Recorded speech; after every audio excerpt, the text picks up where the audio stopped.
to all of you students. This is सार्थक राजा भोज. हमने last class में हिस्ट्री के हम लोग चैप्टर 1 1000 ईयर्स ऑफ हिस्ट्री हम लोग पढ़ रहे थे. इसका हम लोगों ने कुछ पोर्शन कवर किया था और आज हम लोग इसका जो बचा हुआ जो पोर्शन है वो हम लोग कवर करेंगे. सो हम लोगों ने यहाँ तक हैड बीन कॉन्कर्ड और डिस्कवर्ड तक हम लोगों ने पढ़ लिया था. अब हम लोग ओरिजिन ऑफ हिंदुस्तान से आज स्टार्ट करेंगे. सबकी उंगलियां जैसे जैसे मैं पढ़ते जाऊंगा लाइंस में होनी चाहिए और आप सभी मेरे साथ पढ़ते चलेंगे. ठीक है, तो चलिए स्टार्ट करते हैं. A word that has had different interpretations is Hindustan. Indian history has been written in many languages like Persian, Arabic, Sanskrit and even English. ये जो हिंदुस्तान वर्ड जो है इसकी कई सारी इंटरप्रिटेशंस हैं. क्यों? क्योंकि इसको कई सारे लोगों ने इंटरप्रेट किया है. इंटरप्रेट करना मतलब किसी भी चीज को इंटरप्रेट करना क्या होता है? इसका मतलब होता है कि उसको पढ़ करके उसका मतलब निकालना. राइट? कि अगर आपको पता चला अगर कोई भी चीज है, अगर ये चीज इंग्लिश में लिखी हुई है, जब मैं आपको इसको जब हिंदी में समझा रहा हूं तो मैं क्या कर रहा हूं? मैं इस ये जो लिखा हुआ है इसका मैं अपना इंटरप्रिटेशन दे रहा हूं. मैं आप लोगों को इंटरप्रेट करके समझा रहा हूं चीजों को. राइट?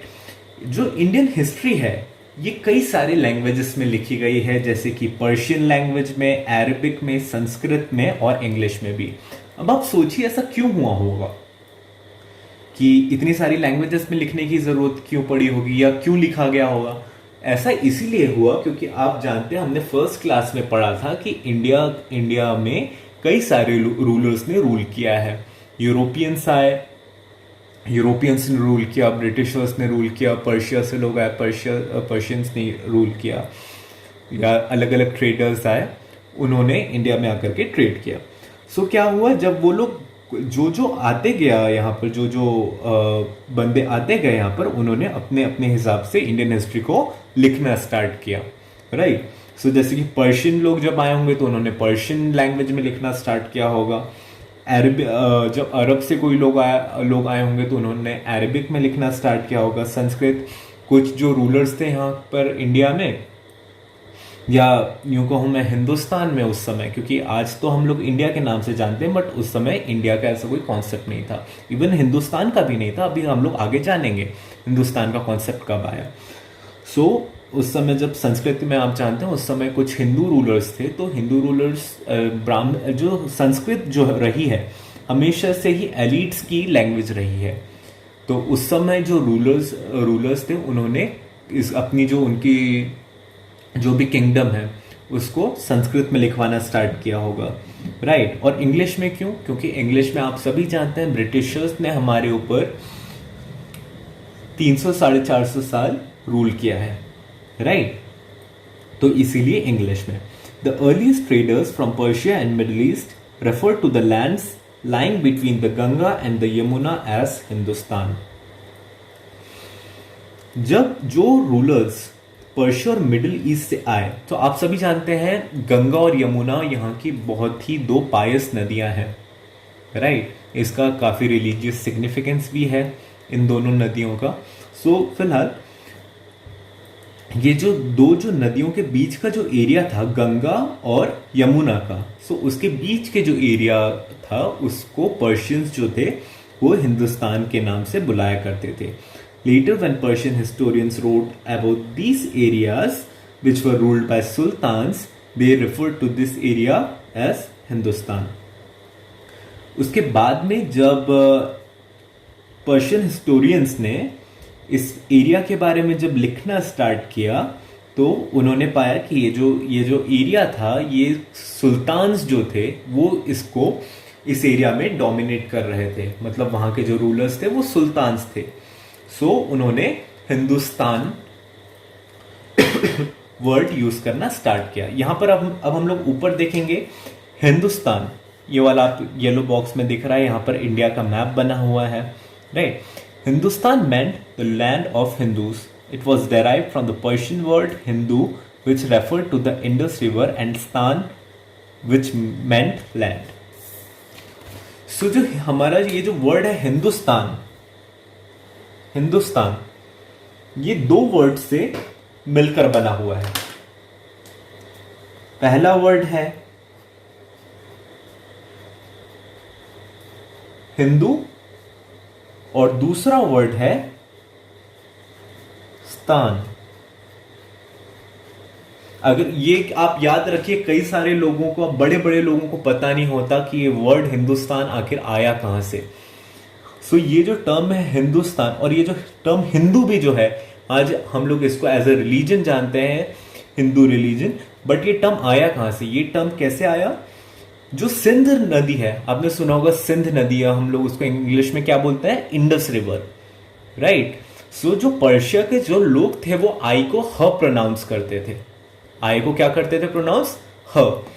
तो फिर जब वो इंडस को करते होंगे तो वो क्या करते होंगे? वो करते होंगे हिंदस, राइट, हिंदस। और धीरे धीरे जब बाकी लोगों ने भी इसको बोलना स्टार्ट किया तो फिर ये क्या बन के आया? हिंदू, राइट। सिंधु, सिंधु से क्या बना? हिंदू, राइट।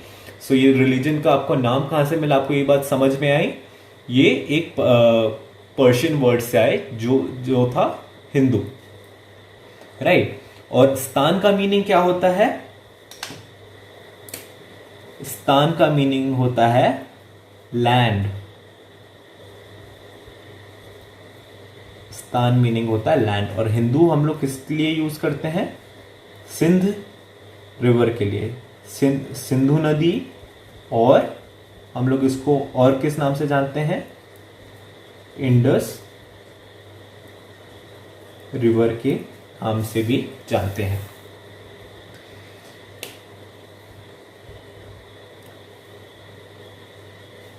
अभी हम लोग ने कहा क्या पढ़ा था? Later when Persian historians wrote about this areas which were ruled by sultans, they referred to this area as Hindustan, giving the word a more geographical connotation. अच्छा, यहां पर कॉनोटेशन का मीनिंग क्या होता है? कॉनोटेशन का मीनिंग होता है अर्थ।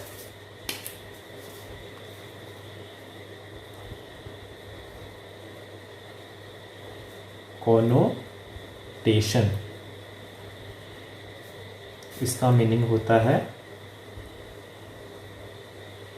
अर्थ। ये सारे जो आपको जो नए नए वर्ड्स भी जो आपको मिल रहे हैं, आप सभी इसका मतलब याद करते चलेंगे, राइट। इससे आपका क्या होगा? वोकैबुलरी भी डेवलप होगा।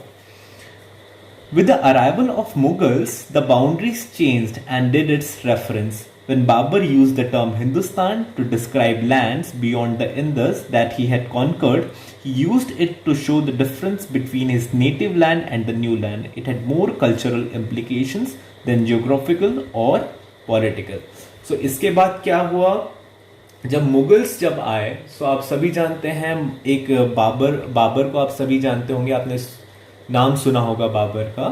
ये भी एक मुगल रूलर थे, राइट। सो इन्होंने जब और भी जब इंडस और गंगा नहीं, सॉरी, गंगा और यमुना के बीच का जो हम लोग रीजन है, हम लोग जान रहे हैं कि जो गंगा और यमुना के बीच का जो रीजन है, पहले हम लोग हिंदुस्तान के नाम से जानते थे, बट जैसे ही बाबर ने और भी जो एरिया है उसको उन्होंने कॉन्कर किया, तो क्या हुआ? उन्होंने उसका भी नाम हिंदुस्तान के नाम से उन्होंने बोलना स्टार्ट किया।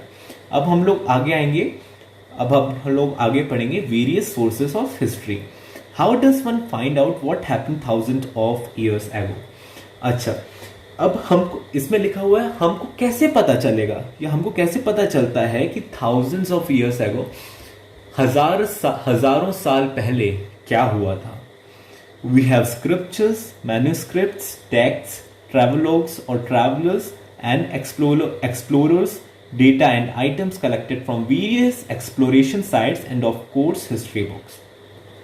हमको इसके बारे में ऐसे यूं पता चलता है क्योंकि हमको उस समय के हजारों साल पहले हमको क्या मिलते हैं? हमको स्क्रिप्चर्स मिलते हैं। स्क्रिप्चर्स मतलब क्या होता है? शास्त्र। मैन्युस्क्रिप्ट्स मतलब हाथ से लिखी हुई कुछ बुक्स, उस समय बुक्स नहीं हुआ करती थी, बट हाथ से लिखी हुई कुछ चीजें। Text, travelogues of travellers. Travelogues of travellers मतलब जो भी ट्रैवलर्स जब इंडिया में आए तो उन्होंने अपने जो भी यात्रा था उसके बारे में कुछ लिखा होगा, राइट। उन्होंने जो भी ट्रैवल किया। आप कहीं पर भी जाते हैं तो आप में से कुछ लोगों को, जो लोग रात में डायरी लिखते हैं, आप लोग लिखते होंगे कि जब मैं इधर गया, जब मैं उधर गया तो हमने ये किया। सो वैसे ही जब ट्रैवलर्स आए तो उन्होंने यहाँ के इंडिया के बारे में काफ़ी सारी चीज़ें देखी, तो उन्होंने क्या किया, अपनी जो बुक थी उसमें उन्होंने लिखा, तो उससे हमको पता चला कि उस समय इंडिया कैसा होता होगा, राइट। हमको और कई सारी एक्सप्लोरेशन साइट्स का पता चला जब हम लोग ने चीज़ों को, जब आर्कियोलॉजिस्ट ने उसको वहाँ से चीज़ों को एक्सकेवेट किया, तो हमको क्या पता चला, और नया नया हमको डेटा मिला उन साइट्स के बारे में। जैसे कि आप सभी जानते हैं, एक एक्सप्लोरेशन साइट का नाम आप सभी जानते हैं, वो है हड़प्पा। हड़प्पन सिविलाइजेशन के बारे में हमको एक्सकेवेशन से ही पता चला था। All these are sources which help us know about history. और ये सारे जो सोर्सेस हैं, इनसे हमको कहीं की भी, किसी भी एरिया की हिस्ट्री के बारे में पता चलता है। Inscriptions, coins and archaeological structures are also rich sources of information. So, coins हो गया, आपके कई सारे आर्कियोलॉजिकल ढांचे हो गए जो कि उस समय के सोचिए कोई महल मिल गया हमको, महल मतलब कुछ टूटा फूटा हमको कुछ सामान मिला, तो हमने अंदाज़ा लगाया कि हाँ भाई ये उस ज़माने में कुछ इस तरीके से दिखता होगा, राइट। तो ये जो सारी की सारी जो चीज़ें हैं, इससे हमको हिस्ट्री के बारे में पता चलता है, राइट। अब हम लोग आगे बढ़ते हैं।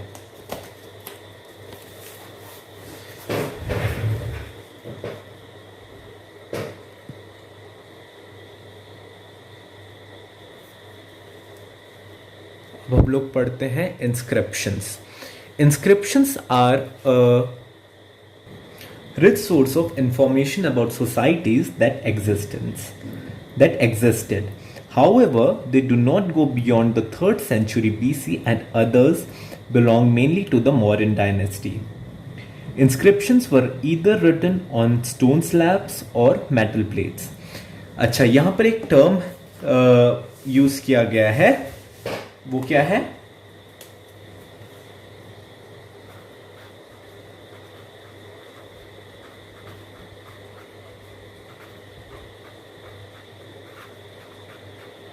इंस्क्रिप्शन। ये अब इंस्क्रिप्शन का मतलब क्या होता है? इंस्क्रिप्शन का मतलब होता है हिंदी में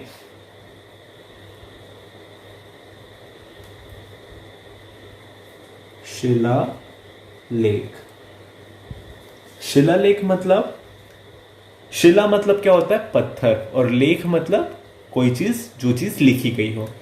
सो इंस्क्रिप्शन मतलब क्या हुआ? ऐसी चीजें जो कि पत्थर में लिखी गई हो या फिर किसी भी चीज में लिखी गई हो। Inscriptions are rich source of information about societies that existed. So जो हमको उस समय की जो लिखी हुई जो चीजें मिलती है, वो पत्थर में हो सकती है, राइट। वो किसी मेटल प्लेट, अगर उस समय कोई मेटल है तो उसमें हमको मिलती हैं।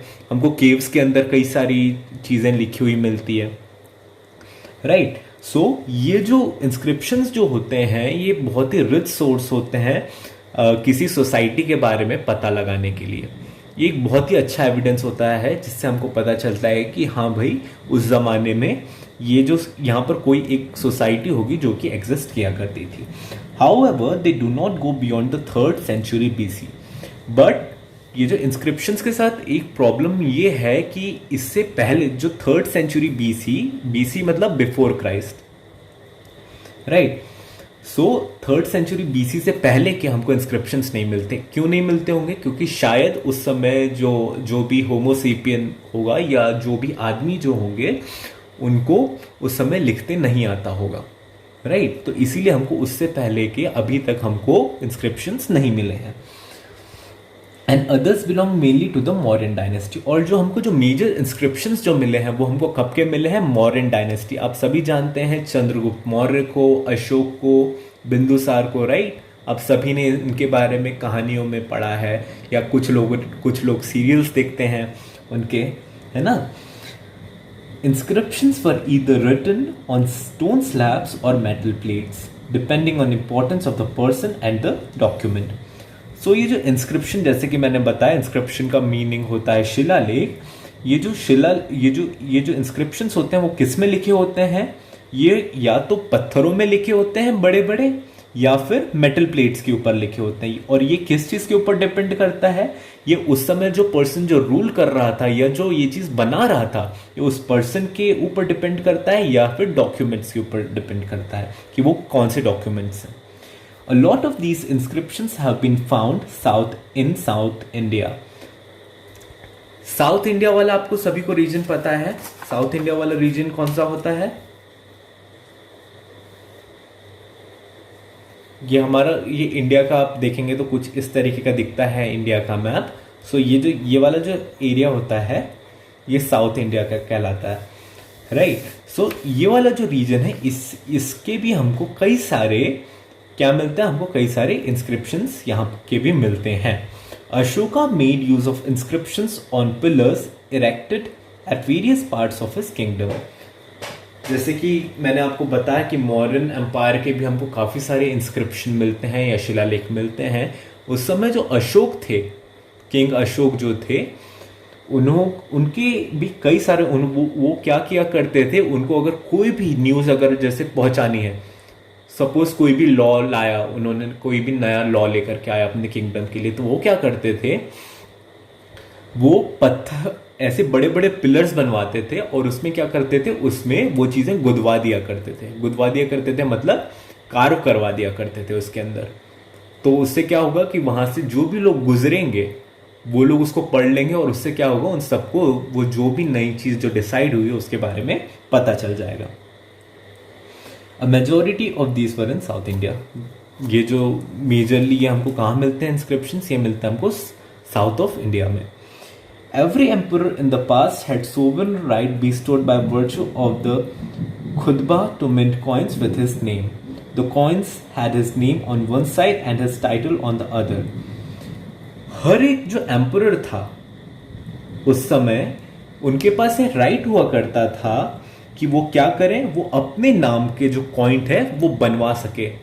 यहां पर लिखा हुआ मिंट कॉइन्स।